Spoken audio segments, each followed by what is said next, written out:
I will be your English teacher for the next 2 to 3 minutes. Today we're going to talk about Christ figures in cinema and also literature, what that means for the book or the character involved. What is a Christ figure? Exactly what it sounds like. Somebody that dies and comes back to life. Could be characters that have the same healing abilities or powers that Christ did. Where have you seen this? You have seen this literally everywhere. We see it in E.T., Guillermo del Toro's Pinocchio, Guillermo del Toro's Frankenstein. I have a lot of videos on Frankenstein. It's a bit of a stretch, but Stranger Things, Will the Wise, Will the Zombie Boy coming back to life. One of the recent fantasy reads that I've read was Alchemized. What does this mean? It depends on the context.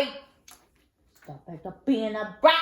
E.T., science versus God type situation. E.T. dies and comes back to life and is seen as this like pure being in the movie. Has healing superpowers, and E.T. has to go back to the sky. E.T. embodies Christ figure characteristics. It's meant to highlight, when are we playing God and do we need to just live and let be? In Pinocchio, I love the scene where Pinocchio's in the church and he's asking Geppetto, everybody loves that guy, Jesus, but everybody hates me. Like, we're both made from wood. I don't understand. And you have Pinocchio who can't die, who is treated as an immortal soldier, and he's treated as this limitless source of income for the entertainment industry. He's being passed around like a resource.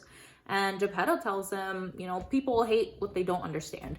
So that's similar to Jesus's walk as well. People don't understand the way he talks in parables. People don't believe he's Messiah. Really, this commentary on humans' desire to be accepted and loved for who they are, but to also put the people that they love in front of their own needs. Pinocchio's ultimate sacrifice, where he ends up dying in Geppetto's stead, and then he comes back to life. And Stranger Things, I know it's a bit of a stretch, but Will dies. That foreshadowed him developing abilities, and even though he didn't truly die, he was changed. He became Will the Wise, or Del Toro's Frankenstein, but that's another example of, dead parts being reanimated, brought to life, highlights more of humans' tendency to play God. Sometimes it's used for character foreshadowing, and sometimes it's just to highlight flaws of humanity, universal experiences that we all go through. Alchemized, I do have a couple videos on that, Luke has made an example of, so we see that in the book, that